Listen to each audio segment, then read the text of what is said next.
नमस्कार, मी धनश्री पाठारे. आपण पाहतात नवराष्ट्र. सध्या राज्यामध्ये 29 महानगरपालिका लागलेल्या आहेत आणि जर आपण मागच्या 1 महिन्याचा विचार केला तर निवडणूक प्रचाराने वेग घेतला होता आणि सगळीकडेच प्रचाराची धामधूम सुरू होते आणि अखेर आज 15 जानेवारीला तो दिवस उजाडलेला आहे. मतदान प्रक्रियेला सुरुवात झालेली आहे.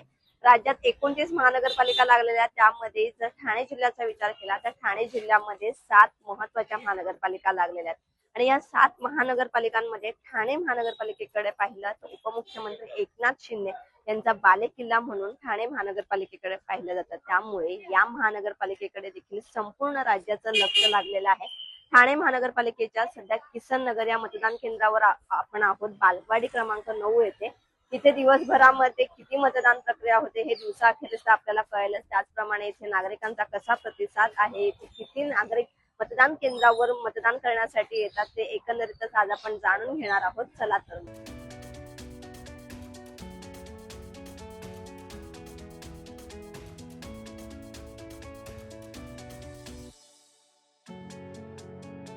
सध्या चालू आहे ते बरोबर आहे, पण त्यांची सत्ता यावी अशी इच्छा आहे.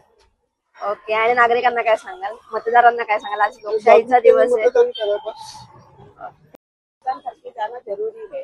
राज्यात कोणाची सत्ता येईल किंवा ठाण्यात कोणाची सत्ता येईल काय वाटतं? एक एक जन आते करते जाते, अपने को कुछ बोल नहीं सकते, अभी सब लोग ऐसा करते हैं. एक एक नया आएगा तो मालूम पड़ेगा और पर क्या करने वाला है. जिसको आपने वोट दिया है अगर वो आएंगे तो डेवलपमेंट हो जाएगी क्या? ऐसा हम लोग का विश्वास है, हो जाएगा करके. हम विश्वास कर रहे हैं, हो जाएगा करके. मला सगळ्यांना असं सांगायचं आहे की सगळ्यांनी लवकरात लवकर बाहेर यावा आणि मतदान करावा. जास्तीत जास्ती प्रमाणामध्ये मतदान करायची गरज आहे. खूप टाइम असा होतो की खूप कमी टक्के मतदान होतो. आपल्याला जास्तीत जास्ती करायला पाहिजे, कारण हा आपला हक्क आहे आणि आपल्याला नाही सोडायला पाहिजे.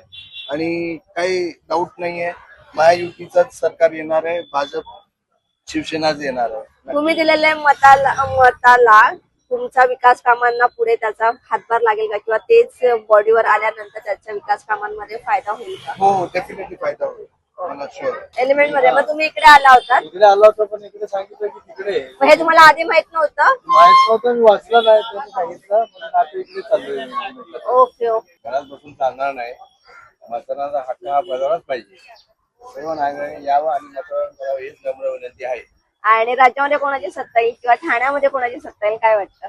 काही सांगू शकणार, कोणाची पण येऊ द्या, तरी आपलं कोण आपल्याला बघायचंय. विकास होईल? त्या देवाला माहिती आहे. बरं, ठीक आहे.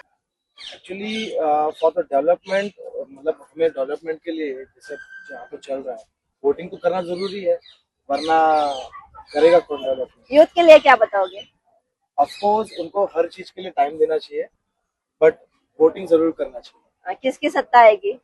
ऑफकोर्स शिंदे सरकार, महायुति का, ऑफकोर्स महायुति का सरकार है. जो दिन रात हमारे लिए खड़ा है. हमारे यहाँ पे योगेश जानकर, डॉक्टर सब्बाजी शिंदे और संध्या मोरे, हमारे यहाँ पे पैनल में महायुति की सरकार आएगी और पूरे महाराष्ट्र में महायुति की सरकार ही आएगी.